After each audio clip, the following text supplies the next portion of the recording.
بسم الله الرحمن الرحيم الحمد لله رب العالمين إله الأولين والآخرين والصلاة والسلام على أشرف الأنبياء والمرسلين سيدنا ومولانا محمد بن عبد الله الأمين وعلى آله وصحبه أجمعين وعلى كل من دعا بدعوته واستنى بسنته واهتدى بهديه إلى يوم الدين.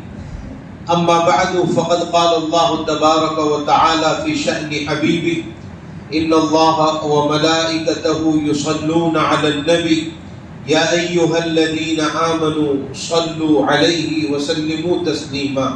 اللهم صل على سيدنا محمد وعلى آل سيدنا ومولانا محمد وبارك وسلم. جزا الله عنا نبينا محمدا صلى الله عليه وسلم بما هو أهله. اللهم صل على سيدنا محمد في أول وأوسط وآخر كلامنا. بزرگان محترم، برادران اسلام، دنیا جب سے بنی ہے ہر زمانے میں حق اور باطل کا ایک ٹکراؤ ہوتا چلا آ رہا ہے، اور تاریخ اس بات کی گواہ ہے کہ بعض مرتبہ حق کچھ دبتا ہوا ضرور نظر آ سکتا ہے، لیکن نتیجتاً غلبہ اللہ تعالی حق ہی کو عطا فرماتے ہیں. حق کوئی مٹنے والی چیز نہیں ہے، باقی رہنے والی چیز اور سر بلند رہنے والی چیز ہے. دنیا میں تاریخ کے اوراق کو گرداننے سے اس کے شواہد ہمیں ملیں گے، اس کی گواہی ہمیں ملے گی کہ جب کبھی باطل نے سر اٹھایا ہے تو اللہ تعالیٰ نے حق لے کر، فرعون باطل اگر لے کر اٹھا تو اللہ تعالیٰ نے موسیٰ کو حق لے کر بھیجا، اور غلبہ اللہ تعالیٰ نے حضرت موسیٰ کو عطا کیا. نمرود نے اپنے باطل عقائد کا اگر اظہار کیا تو اللہ تعالیٰ نے حضرت ابراہیم کو حق لے کر بھیجا، اور اللہ تعالیٰ نے حضرت ابراہیم کو غلبہ عطا فرمایا.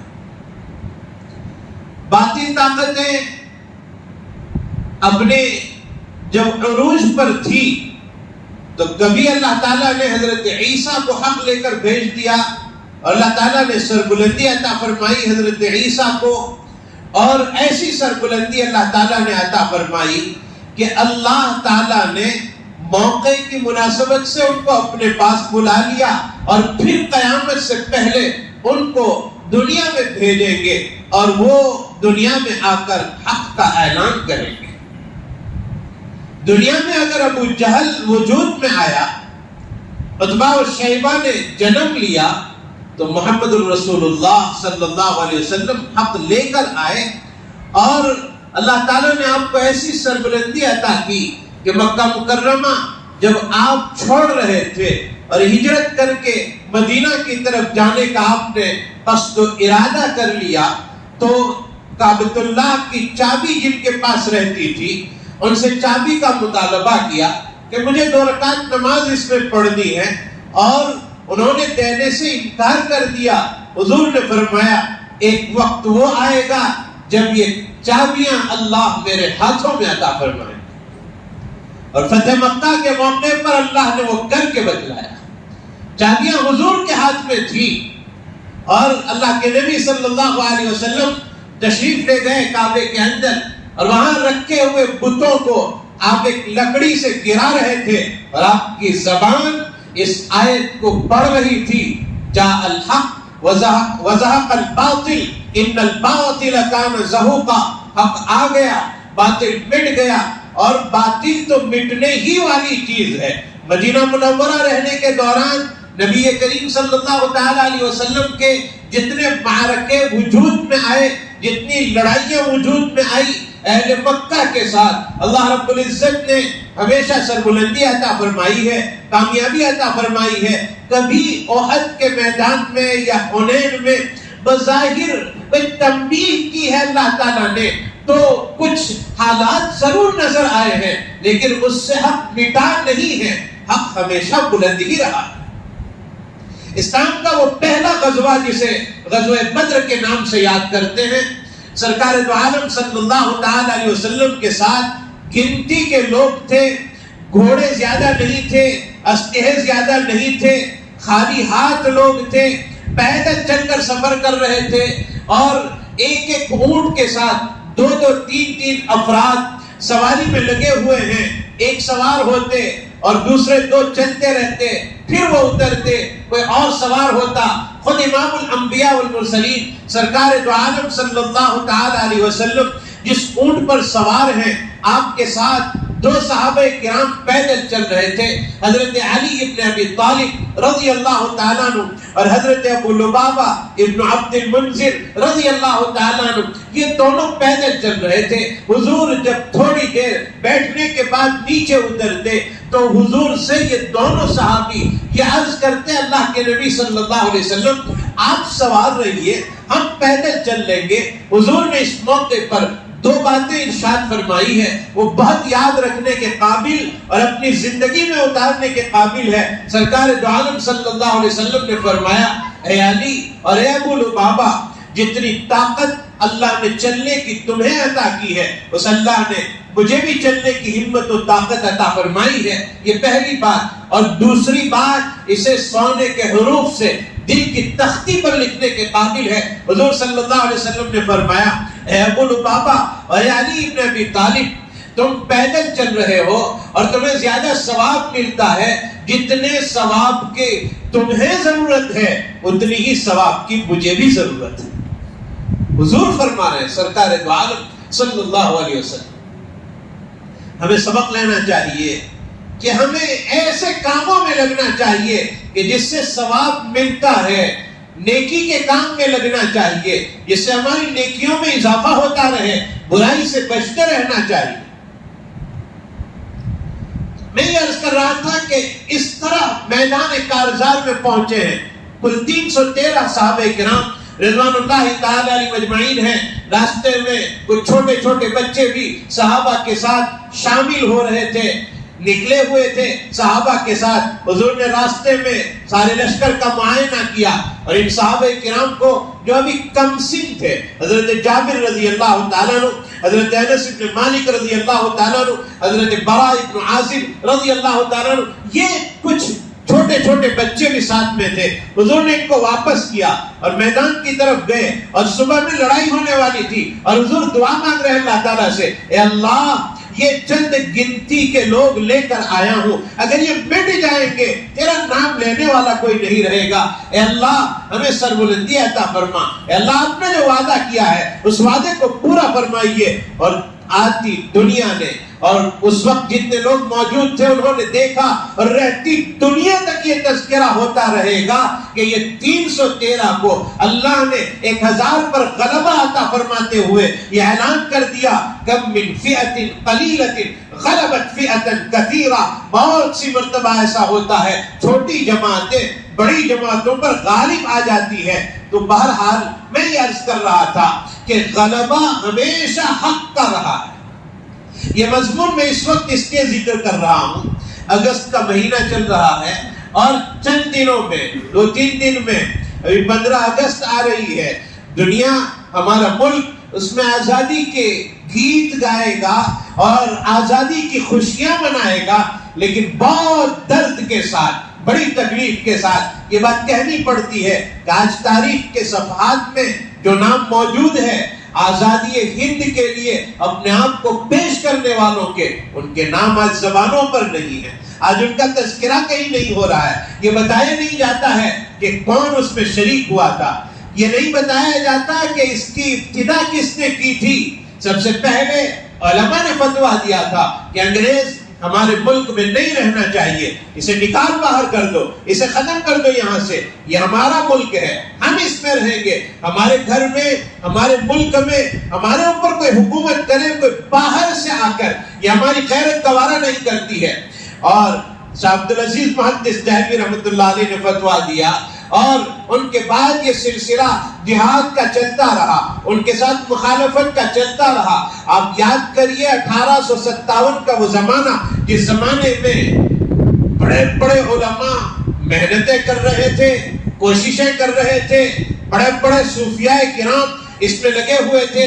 حاجی امداد اللہ مہاجر مکی رحمۃ اللہ علیہ یہ مشورہ کر رہے تھے اور یہ فیصلہ کر رہے تھے کہ ہمیں انگریز کے خلاف لڑنا ہے، تیاری کرنا ہے۔ اور اس لڑائی کا اعلان کرتے ہی حافظ ضامن شہید رحمۃ اللہ علیہ آگے بڑھے، بیعت ہو گئے، اس بات پر بیعت ہوئے کہ ہم آخری قطرہ جب تک بدن میں رہے گا انگریز کے ساتھ ہم لڑتے رہیں گے۔ حافظ ضامن شہید بیعت ہو گئے، مولانا قاسم نانوتوی رحمۃ اللہ علیہ بیعت ہو گئے، مولانا رشید احمد گنگوہی رحمۃ اللہ علیہ بیعت ہو گئے، اور شاملی کے میدان کو ان اکابرین نے نشانہ بنایا اور انگریز کے ساتھ ٹکر ہوا۔ وہ ایک بہت بڑے ایک کمرے میں، بلکہ بہت بڑے قلعے میں انگریز بند تھے، دروازہ مضبوط تھا جو کھل نہیں رہا تھا، اور انگریز ان دیواروں میں سے سوراخ بنا کر ان علماء پر اور ان صوفیاء کرام پر بمباری کر رہے تھے، گولیاں برسا رہے تھے، گولیوں کے ذریعے سے ان کو بھونا جا رہا تھا، مارا جا رہا تھا۔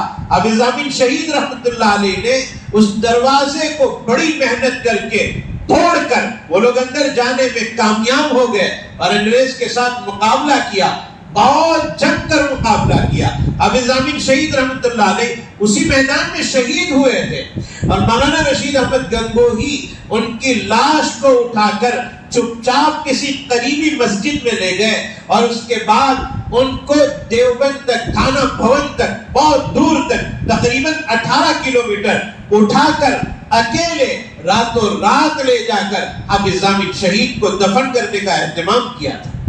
یہ وہ اکابرین ہیں جنہوں نے اپنے ملک کے لیے آخری دم تک لڑنے کی کوششیں کی، اور انہوں نے یہ اعلان کر دیا کہ ملک ہمارا ہے، یہ دھرتی ہماری ہے، یہ سرزمین ہماری ہے، ہم مریں گے اسی میں دفن ہو جائیں گے، لیکن کوئی دوسرا آدمی آ کر یہاں حکومت کرے اور ہمارے ملک کو غصب کر لے، ہماری آنکھیں اس کو دیکھنا گوارا نہیں کرتی۔ حافظ ضامن شہید رحمۃ اللہ علیہ شہید ہونے سے پہلے شہادت کی تیاری میں لگ گئے تھے۔ جس سال آپ شہید ہوئے ہیں، آپ کی تاریخ و آپ کی جیون کو لکھنے والے، آپ کے جیون چریتر کو لکھنے والے، آپ کی تاریخ کو لکھنے والے یہ بیان کرتے ہیں کہ حافظ ضامن شہید جس سال شہید ہوئے اس سال اکثر یہ کہا کرتے تھے کہ یہاں دیکھو گھروں کی دیواروں کے اوپر اور چھتوں کے اوپر حوریں جام لے کر کھڑی ہے، کون ہے لینے کے لیے تیار؟ آگے بڑھو اور ان کے ہاتھوں سے جام لے لو۔ اس سے آپ اپنی شہادت کی طرف اشارہ کر رہے تھے، اور بہت کھل کر بھی کئی جگہوں پر آپ نے اشارہ کیا۔ آپ کے ایک خادم نے اور مرید نے خط لکھا تھا کہ میں آپ سے ملنا چاہتا ہوں، مرید کا نام ہے حکیم ضیاء الدین۔ آپ نے اس کا جواب لکھتے ہوئے لکھا کہ میرا خط ملتے ہی آ کر میری ملاقات کر لو، آنے میں تاخیر مت کرنا، ہو سکتا ہے بعد میں ملاقات نہ ہو پائے۔ یہ اشارہ تھا کہ اب مجھے اللہ تعالیٰ شہادت عطا فرمانے والے۔ بہرحال آپ نکلے اور آپ نے جہاد کیا اور آخری سانس تک لڑتے رہے۔ یہ ایک آدمی کا ذکر نہیں ہے، حافظ ضامن شہید اکیلے نہیں، مولانا حسین احمد مدنی نور اللہ مرقدہ، شیخ الہند حضرت مولانا محمود حسن دیوبندی رحمۃ اللہ علیہ، یہ وہ حضرات تھے جنہوں نے انگریز کی ناک میں دم کر دیا تھا۔ مولانا حسین احمد مدنی رحمۃ اللہ علیہ نے فتویٰ جاری کیا تھا کہ انگریز کی فوج میں بھرتی ہونا جائز نہیں، انگریز کا ساتھ دینا جائز نہیں، اور اس زمانے میں انگریزی سیکھنے سے بھی مولانا منع کرتے تھے۔ آج تو ضروری ہے انگریزی سیکھنا ہے، دعوت و تبلیغ اس کے ذریعے سے ہو رہی ہے اور اس کے ذریعے سے بہت سے کام ہوتے ہیں۔ اس زمانے میں حضرت نے انگریزوں کے مخالفت میں یہ فتویٰ دیا تھا، انگریزی سیکھنا جائز نہیں، انگریز کی فوج میں بھرتی ہونا جائز نہیں۔ مولانا کا وارنٹ جاری ہوا اور پکڑ کر آپ کو کورٹ میں حاضر کیا گیا۔ جس زمانے میں بھارت اور پاکستان ایک تھے، لاہور کی کورٹ میں مولانا حسین احمد مدنی نور اللہ مرقدہ کو جج کے سامنے پیش کیا گیا، اور مولانا مدنی رحمۃ اللہ علیہ سے پوچھا گیا کہ آپ نے یہ فتویٰ دیا ہے، آپ یہ کہتے ہو کہ انگریز فوج میں بھرتی ہونا جائز نہیں، انگریزی سیکھنا جائز نہیں۔ مولانا مدنی رحمت اللہ علیہ نے کہا میں کہتا ہوں یہ مت کہو، میں نے کل کہا تھا، آج کہتا ہوں، اور میرے جسم میں جب تک جان باقی رہے گی میں یہ کہتا رہوں گا کہ انگریز کے خلاف کام کرو، ان کی زبان مت سیکھو، ان کی فوج میں بھرتی مت ہو، یہ میں کہتا رہوں گا۔ تو جج نے پوچھا حسین احمد تمہیں پتا بھی ہے کہ اس کا انجام کیا ہو سکتا ہے؟ تو مولانا مدنی نے اپنے بغل سے ایک سفید کپڑا نکال کر انگریز کی میز پر پھینکتے ہوئے کہا کہ اس کا نتیجہ مجھے معلوم ہے، اس لیے دیوبند سے جب میں چلا ہوں تو میں اپنا کفن ساتھ لے کر چلا ہوں کہ آخری بات یہ ہوگی کہ مجھے مار دیا جائے گا، کفن میں لپیٹ کر مجھے دفنا دینا، لیکن میں اپنا فتویٰ نہیں بدل سکتا۔ یہ وہ لوگ تھے، وقت دیکھا ہے لوگوں نے کہ دہلی کی چاندنی چوک سے لے کر جو اس وقت پاکستان کا علاقہ ہے خیبر، وہاں تک کوئی درخت ایسا خالی نہیں تھا جس پر کسی عالم کی لاش نہ لٹک رہی۔ اتنی محنتوں کے بعد آج اگر ہندوستان کی زمین کو کھنگالا جائے تو اس کے چپے چپے سے ان علماء کرام کی لاشیں ملے گی، اور ان شہداء کرام کی اور ان مسلمانوں کی لاشیں ملے گی جنہوں نے اس ملک کو آزاد کرنے کے لیے اپنی جان بازی پر لگا دی، اور جنہوں نے آخری قطرے خون تک اور جان جب تک رہی وہ آخری دم تک لڑتے رہے۔ آپ کو یاد ہونا چاہیے سلطان ٹیپو رحمت اللہ علیہ کو جب شہید کر دیا گیا اور آخری لمحات چل رہے تھے، اس وقت آخری وقت میں جو بات ان کی زبان پر تھی اور نقل کرنے والوں نے نقل کی ہے وہ یہ کہ میں دنیا چھوڑ کر جا رہا ہوں، لیکن اے میرے ملک کے لوگوں، میری روح کو، جس کو ہم اپنی زبان میں آتما کہہ سکتے ہیں، میری روح کو وہاں تک سکون نہیں ملے گا جب تک کہ میرے ملک کے لوگ ان انگریزوں کو اپنے ملک تک نہ پہنچا دے اور ہندوستان سے کو باہر نہ کر دے، وہاں تک مجھے سکون نہیں ملنے والا ہے۔ یہ وہ لوگ تھے جن کی تاریخ آج مٹائی جا رہی ہے۔ اللہ کرے کہ ہم مسلمان اپنے بچوں کو ان چیزوں کی تعلیم دیں۔ انہیں بتلائے کہ اشفاق اللہ خان کون تھے۔ اشفاق اللہ خان وہ کڑیل جوان آدمی تھا جس کی زندگی کی ابتدا 1901 میں 1901 میں پیدائش ہے اشفاق اللہ خان کی، اور جس وقت انہیں پھانسی دی گئی 1927 سال کا جوان تختگار پہ چڑھ گیا ہے، آخری لمحہ اس کا وہاں گزرا، پھانسی پہ لٹکا دیا گیا، لیکن انہوں نے ملک کے لیے اور ملک کو آزاد کروانے کے لیے اپنی جان دینا گوارا کر دیا، لیکن کسی معاملے میں کمپرومائز کرنا انہوں نے گوارا نہیں کیا۔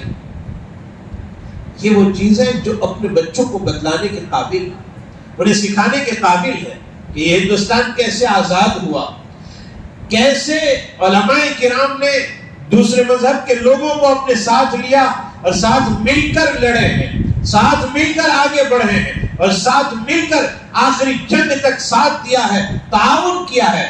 یہ ملک ہمارا ہے، یہ گھر ہمارا ہے، اور اس سے ہمیں ایک سبق اور بھی ملتا ہے کہ جب ہمارے گھر میں کوئی گھس آئے اور آ کر یہ دعویٰ کرے کہ یہ میرا گھر ہے، ہم اسے گوارا نہیں کرتے۔ ہندوستان میں اگر مخالف آ کر گھس گیا، ہمارے لوگوں نے اس کو گوارا نہیں کیا کہ کوئی باہر سے آ کر یہاں رہے اور باہر سے آ کر اس ملک پر قابو جما لے، سلطنت چلائے، یہ ہمیں گوارا نہیں۔ یہ ہمارا مزاج ہے، کوئی میرے گھر میں چلائے اور یہ کہیں یہ میرا گھر ہے، ہم دھکا دے کر اس کو نکال دیں گے، ہم یہ کہیں گے اس کا دستاویز ہمارے پاس ہے، ہم یہ کہیں گے یہ میرے باپ کی ملکیت ہے، ہم یہ کہیں گے وراثت میں مجھے ملا ہے، ہم یہ کہیں گے میرے باپ نے سائن کر کے مجھے دیا ہے کہ یہ مکان تیرا ہے، کوئی اور آ جائے ہم اسے گوارا نہیں کر سکتے۔ اور کوئی ہمیں غلام بنا لے، ہم کیسے اس کو برداشت کریں گے؟ غلامی کی زندگی کوئی اچھی ہے؟ ایک پرندہ جب کسی پنجرے میں بند ہو تو اس کی سب سے بڑی خواہش اور سب سے بڑی تمنا جو ہوتی ہے وہ یہ کہ اس کا دروازہ کھول دیا جائے اور یہ ہواؤں میں سیر کرتا رہے، اڑتا رہے۔ غلامی کوئی برداشت نہیں کرتا۔ لیکن میرے بھائیوں، میں اپنی بات کے اختتام کی طرف جاتے ہوئے ایک آخری بات کی طرف میں آپ کو لے جاتا ہوں کہ ہندوستان کو آزاد کرنے کے لیے اتنی انتھک محنت اس لیے کی گئی کہ کہ ایک مخالف ہمارے ملک میں آ کر بسا ہوا تھا، ہم نے اسے نکال دیا. ہمارے گھر میں کوئی آ جائے ہم اسے رہنے نہیں دیں گے، نکال کر ہی دم لیں گے. لیکن یہ مزاج ہمارا ایک جگہ بدل گیا ہے. ایک ایسی جگہ میں آپ کو بتلانا چاہتا ہوں جہاں غلامی ہم نے اختیار کر لی اور بہت آسانی سے ہم غلام بن گئے ہیں، بہت آسانی کے ساتھ کہ تو جیسا کہے گا ویسا میں مانوں گا. ہم کس کے غلام بنے ہوئے ہیں اور کس کو ہم نے اپنے گھر میں نہیں اپنے دل میں جگہ رکھی ہے، اپنے دل میں جگہ دے رکھی ہے. وہ ابلیس ہے، وہ شیطان ہے، ہمارا دوست بنا ہوا ہے. ہم اس کے ساتھ رہتے ہیں، وہ ہمارے ساتھ رہتا ہے، ہمارے دل میں رہتا ہے اور ہمارے دل میں بیٹھے بیٹھے ہمیں غلط پلاننگ بتاتا ہے، غلط عزائم کی طرف لے جاتا ہے، بری باتوں کی طرف لے جاتا ہے اور ہم برابر اس کے ساتھ کندھے سے کندھا ملا کر چل رہے ہیں. وہ نماز چھوڑنے کے لیے کہتا ہے، ہم نماز چھوڑ دیتے ہیں. وہ تلاوت نہیں کرنے دیتا، نہیں کرتے ہیں. وہ کہتے ہیں فون لے کر بیٹھو، ہم فون لے کر بیٹھ جاتے ہیں. وہ کہتے ہیں فلاں برائی میں شامل ہونا ہے، ہم اس میں شامل ہو جاتے ہیں. جس قوم نے انگریز کو اپنے ملک میں نہیں رہنے دیا، آج وہ مسلمان اس کو اپنے دل میں لے کر بیٹھتا ہے جس کے ساتھ رہنے سے اللہ نے منع کیا. ان الشیطان لکم عدو مبین. اللہ تعالیٰ نے فرمایا شیطان تمہارا دشمن. اور میں ایک بات اکثر کہا کرتا ہوں کہ اگر مجھے کوئی آ کر کہے، آپ کو کوئی آ کر کہے کہ فلاں آدمی کے ساتھ آپ کا اٹھنا بیٹھنا ہے، چلنا پھرنا ہے، دوستی ہے، تعلق ہے، آپ کہیں گے ہاں وہ میرا دوست ہے. اور پھر سامنے والا آدمی یہ کہے کہ آپ کو پتا ہے ماضی میں، پچھلے زمانے میں آپ جس کے ساتھ دوستی رکھ رہے ہیں اس نے آپ کے باپ کو گھر سے ہاتھ پکڑ کے نکال دیا تھا، آپ کی ماں کو رسوا کیا تھا، ماں باپ کو پریشان کیا تھا، بلکہ کپڑے تک اتار لیے تھے. کیا میری غیرت یہ گوارا کرے گی کہ میں اس کو اپنا دوست رکھوں جس نے میرے باپ کو ستایا، جس نے میری ماں کو ستایا، جس نے ان کے کپڑے چھین لیے؟ کیا ہم اس کے ساتھ دوستی رکھیں گے؟ ایک غیرت مند آدمی ماں باپ کے ستانے والے کے ساتھ دوستی نہیں رکھتا. اگر ہم دوستی نہیں رکھیں ماں باپ کے ستانے والوں کے ساتھ تو جنت سے نکالا تھا ہمارے ماں باپ کو، آدم و حوا کو، اسی شیطان نے، اسی ابلیس نے نکالا تھا. اور اسی ابلیس نے ان کو کپڑے تک اتروا لیے تھے اور بغیر کپڑوں کے انہیں دنیا میں آنا پڑا تھا. اسی ابلیس کی وجہ سے، اسی شیطان کی وجہ سے. جس شیطان نے ہمارے ماں باپ کو جنت سے نکال دیا، ہم اس کے ساتھ کیوں دوستی رکھیں، کیوں اس کے ساتھ تعلق رکھیں؟ اور ہمارے حضرت مولانا سید ابرار احمد صاحب دھلیوی نور اللہ مرقدہ تو بڑی عجیب بات ارشاد فرماتے ہیں کہ اللہ تعالیٰ اپنے بندوں سے یہ فرماتے ہیں کہ میرے بندے تو نے میرے ساتھ انصاف کا معاملہ نہیں کیا. اللہ کہہ رہے ہیں یا عبدی من تصفتنی، ہے میرے بندے تو نے میرے ساتھ انصاف کا معاملہ نہیں کیا. تو بندہ پوچھتا ہے اے اللہ کیا معاملہ آپ کے ساتھ ہم نے انصاف کا نہیں کیا؟ تو اللہ فرماتے ہیں میرے بندے تو دنیا میں ہے اور تو جنت میں آنے والا ہے، تیرا ٹھکانہ جنت بننے والا ہے، تیرا انتقال ہوگا اور قبر میں دفنایا جائے گا، دوبارہ زندہ کیا جائے گا اور تو مومن ہے، تجھے جنت میں جانا ہے. تیرے جنت میں آنے سے ہزاروں سال پہلے تیرا ایک دشمن ابلیس جنت میں رہتا تھا. کہیں وہ تیرے گھر میں نہ آباد رہے، تجھے تکلیف نہ پہنچائے، اس لیے تیرے دشمن کو تیرے آنے سے ہزاروں سال پہلے ہم نے جنت سے نکال دیا. لیکن اب اے میرے بندے میں اپنی نورانیت اور اپنی روحانیت تیرے دل میں اتارنا چاہتا ہوں، لیکن تیرے دل میں تو نے میرے دشمن ابلیس کو بٹھا کے رکھا ہے، میں کیسے تیرے دل میں اپنی نورانیت کو اتاروں؟ ہمارا دل جو بگڑ چکا ہے وہ شیطانی دوستی کی وجہ سے، شیطان کے ساتھ تعلق کی وجہ سے دل بیمار ہو چکا ہے. دل صرف اسی کو بیمار نہیں کہتے کہ ہارٹ اٹیک ہو گیا اور اس میں دل بیمار ہے، نہیں، حسد کا ہونا یہ دل کی بیماری ہے، بغض کا ہونا یہ دل کی بیماری ہے، کینہ کپٹ کا ہونا یہ دل کی بیماری ہے، عداوت کا ہونا یہ دل کی بیماری ہے، پڑوسی کو پریشان کرنا یہ دل کی بیماری ہے، اپنے بھائی کو تکلیف میں ڈالنا یہ دل کی بیماری ہے۔ ان بیماریوں کے ساتھ اگر ہم زندہ ہیں تو اس لیے زندہ ہے کہ ہماری دوستی اہل اللہ سے نہیں، شیطان کے ساتھ، ہم اس کے طریقے پر چل رہے ہیں۔ میں یہ عرض کر رہا تھا، غلامی کوئی برداشت نہیں کرتا، غلامی کسی کو اچھی نہیں لگتی، لیکن ہم نے اللہ کے دشمن کو اپنا دوست بنا دیا، ابلیس کو۔ اور آخری بات، غلامی ایک ہی جگہ کی اچھی ہے، ایک ایسی جگہ جہاں آدمی غلام بن جائے کامیاب ہو جائے گا، جہاں کی غلامی اختیار کر لے وہ جنت تک پہنچ جائے گا، جہاں کی غلامی اختیار کر لے دنیا میں بھی کامیاب، آخرت میں بھی کامیاب ہو جائے گا۔ وہ غلامی محمد الرسول اللہ صلی اللہ علیہ وسلم کی غلامی ہے۔ حضرت حکیم بن حزام رحمۃ اللہ رضی اللہ تعالیٰ عنہ ایک بازار میں تھے اور ایک قافلے کو لوٹ کر ایک بچے کو بیچا جا رہا تھا۔ اس بچے کا نام زید ہے۔ حکیم ابن حزام رضی اللہ تعالیٰ عنہ نے اس بچے کو خرید لیا، مکہ مکرمہ لے آئے اور حضرت خدیجہ کو ہدیے میں دیا کہ یہ آپ اپنے پاس رکھیے۔ حضرت خدیجہ کا پھر نکاح ہوا حضور اکرم صلی اللہ تعالی علیہ وسلم کے ساتھ۔ آپ صلی اللہ علیہ وسلم کی خدمت میں یہ زید نام کا غلام پیش کیا گیا کہ زید آج سے آپ کا غلام رہے گا، آپ کی خدمت کرے گا۔ ادھر جہاں جس قافلے کو لوٹا گیا تھا، زید کے ماں باپ اپنے گھر میں ہیں اور انتظار کرتے ہیں میرا بیٹا مجھے مل جائے، ماں انتظار میں ہے میرا بیٹا مجھے مل جائے۔ ڈاکوؤں نے اسے لوٹ لیا، پتہ نہیں کیا کیا ہوگا، کیا معاملہ ہوا ہوگا ہمارے زید کے ساتھ، ہمیں نہیں پتا وہ زندہ ہے یا اس کا انتقال ہو گیا، اور ہے تو کس حالت میں ہے، بہت پریشان ہے۔ ماں کی ممتا ابھر رہی ہے، باپ کے جذبات کروٹیں لے رہے ہیں اور پریشان ہیں، ماں باپ دونوں پریشان ہیں اور جستجو کر رہے ہیں، تلاش کر رہے ہیں، زید مل نہیں رہے ہیں۔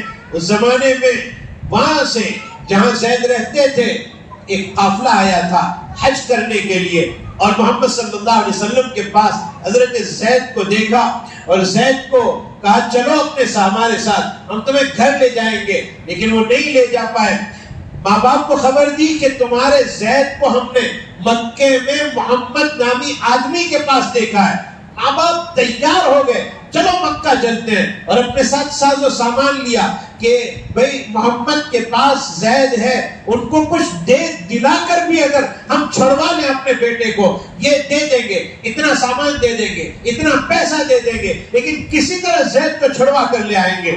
یہ باپ اور باپ اپنے بھائی کو ساتھ لے کر، یعنی حضرت زید کے والد اور زید کے چچا دونوں مکہ مکرمہ آئے، تلاش کیا محمد نامی شخص کون ہے، صلی اللہ علیہ وسلم تلاش کیا، حضور کی خدمت میں حاضر ہوئے اور آ کر کہا اللہ کے نبی صلی اللہ علیہ وسلم، محمد آپ بڑے سخی آدمی ہیں، ہمارا بچہ آپ کے یہاں آ چکا ہے، آپ کے پاس رہتا ہے، ہم یہ چاہتے ہیں وہ بچہ ہمیں دے دیا جائے، ہمیں واپس کر دیا جائے، میں اس کا باپ ہوں، کئی راتوں کی نیند میری حرام ہو چکی ہے، ہم اپنے بچے کے بغیر نہیں رہ پاتے ہیں، اور اب آپ سپرد کر دیجئے، اب ہمیں دے دیجئے، اور اس کے بدلے میں آپ جو لینا چاہے لے لیجئے۔ اس کی ماں اسے یاد کر رہی ہے اور اس کے رشتہ دار اس کو یاد کر رہے ہیں۔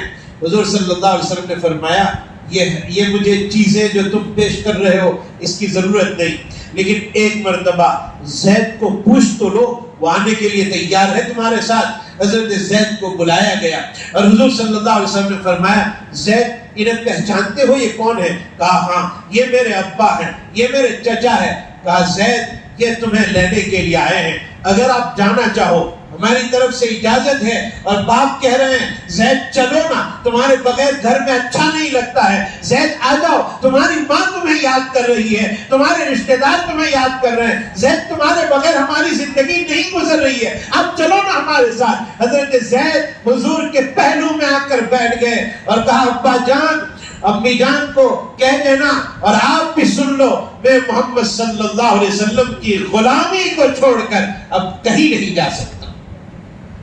ہم نے ان کا دامن پکڑ دیا ہے محمد صلی اللہ علیہ وسلم کا، انہیں چھوڑ کر اب ہم کہیں نہیں جا سکتے۔ اور حضرت زید نے آنے والی انسانیت کو یہ سبق دے دیا ہے کہ محمد صلی اللہ علیہ وسلم کی غلامی کامیابی کی پہلی سیڑھی ہے۔ کامیاب ہونا ہے تو انہی کی غلامی اختیار کرنی پڑے گی، انہی کے طریقے پر چلنا پڑے گا، انہی کے ساتھ چلنا پڑے گا، اور جو انہوں نے کہا ہے اس کے مطابق زندگی گزارنی ہوگی، تبھی ہم دنیا میں بھی کامیاب، آخرت میں بھی کامیاب۔ اور اگر آپ کے طریقے کو چھوڑ کر، آپ کے کام کو چھوڑ کر دوسرے کام میں ہم لگ گئے، آپ کے طریقے کو چھوڑ کر دوسرے طریقے میں ہم لگ گئے، زندگی میں کبھی کامیابی نہیں ہو سکتی۔ اس بچے نے ہمیں یہ سبق سکھا دیا کہ کامیابی صرف ایک جگہ ہے، اور وہ حضور کا دامن پکڑنے میں ہے صلی اللہ علیہ وسلم۔ حضور صلی اللہ علیہ وسلم نے کیا انعام دیا حضرت زید کو؟ کعبے میں لے گئے، حرم میں، کعبۃ اللہ کے سامنے، اور آپ نے یہ اعلان کیا یہ زید ہے، زید ابن حارثہ، اس نے اپنے باپ کو چھوڑ دیا، اس نے اپنی ماں کو چھوڑ دیا، آج میں کعبے میں کھڑے ہو کر یہ اعلان کرتا ہوں آج سے میں اس کا باپ ہوں، یہ میرا بیٹا ہے۔ کتنا بڑا انعام ملا حضرت اسامہ، حضرت زید ابن الحارثہ رضی اللہ تعالیٰ۔ حضور نے محبت کی بہت حضرت زید کے ساتھ، اور کبھی کسی موقع پر میں ذکر کروں گا کہ حضرت زید کون ہے۔ ان کی شہادت ہوئی ہے غزوہ موتہ میں، حضرت زید ابن حارثہ کی، ایک لمبا واقعہ ہے۔ اللہ کے نبی صلی اللہ علیہ وسلم نے بڑی محبت کا معاملہ کیا حضرت زید کے ساتھ، اور ان کے بیٹے حضرت اسامہ کے ساتھ بھی بہت محبت کا معاملہ فرمایا۔ یہ باپ اور بیٹے اسامہ اور باپ زید بڑے کامیاب لوگ گزرے ہیں، لیکن ان کے حالات کے لیے کوئی اور مجلس انشاءاللہ ہم آپ کے سامنے حاضر ہوں گے۔ اللہ تعالیٰ سے دعا کرتے ہیں کہ اللہ تعالیٰ ان حضرات کے نقش قدم پر چلنے کی ہمیں توفیق عطا فرمائے۔ یہ صحابہ کرام کی تاریخ ہے۔ حضرت اسامہ کے حالات آپ پڑھیے، حضرت زید کے حالات پڑھیے، ایمان تازہ ہو جائے گا۔ اور میں نے غالباً پچھلے جمعہ یا کسی اور موقع پر اور جگہوں پر بھی میں نے کہا ہے کہ صحابہ کے حالات پڑھیے، جس زبان کو آپ جاننے والے ہیں اس زبان میں مل جائے گا۔ آپ ہندی جانتے ہیں ہندی میں ملے گا، گجراتی جانتے ہیں گجراتی میں مل جائے گا، انگریزی جانتے ہیں اس میں آپ کو مل جائیں گے۔ ان حضرات کے حالات کو پڑھو، اپنی زندگی کو شیطان اور شیطان کا جو آلہ ہے جس کو موبائل کہتے ہیں اس کے تابع ہو کر اپنی زندگی کو مت گزارو۔ اپنے آپ کو کسی کام کا بناؤ کہ ہمارا وقت کام میں آ جائے، ہمارا وقت اللہ کی یاد میں گزرے، ہمارا وقت تلاوت میں گزرے، تسبیح میں گزرے۔ اللہ کے ساتھ توفیق کا معاملہ، توفیق مانگیے اللہ تعالیٰ کے پاس کہ اللہ ہمیں نیک راستے پر چلنے کی توفیق عطا فرما۔ میں نے آپ کے سامنے جو بات کہی وہ یہ کہ حق و باطل کا ٹکراؤ ہمیشہ دنیا میں رہا ہے، اور حق و باطل کا ٹکراؤ آزادی کی لڑائی میں بھی ہوا، اور اللہ تعالیٰ نے ہمیں آزاد ہند عطا فرمایا۔ ہم یہ ٹکر شیطان کے ساتھ بھی لیں تو ہمارا دل اللہ کے لیے آزاد ہو جائے گا۔ اللہ تعالیٰ عمل کی توفیق عطا فرمائے۔ عید و عظمت و عز بلاد آمین بات وآخر دعوانا ان الحمدللہ رب العالمین۔ بھئی ایک منٹ ذرا تشریف رکھیے، اخیر میں ایک اعلان کرنا تھا جو رہ گیا۔ آپ کے اس مسجد میں مکتب کا نظام چل رہا ہے۔ مکتب کی تعلیم بنیادی تعلیم ہے، اور یہ جو بچے پڑھتے ہیں مکتب میں وہ ہمیشہ ہمیشہ کے لیے یاد رہتا ہے، اس کے بغیر کوئی چارہ کار نہیں ہے۔ یہ مکتب کی تعلیم چلتی ہے، آپ اپنے بچوں کو بہت پابندی کے ساتھ یہاں بھیجیں، اور اس میں اپنے لیے آخرت کی تیاری ہے کہ ہمارا بچہ دین سیکھے گا، قرآن سیکھے گا، اور جب تک وہ کام کرتا رہے گا انشاءاللہ تعالیٰ ثواب ہمیں ملتا رہے گا۔ تو انشاءاللہ آپ سب حضرات اپنے اپنے بچوں کو یہاں مکتب میں بھیجیں، کریں گے انشاءاللہ۔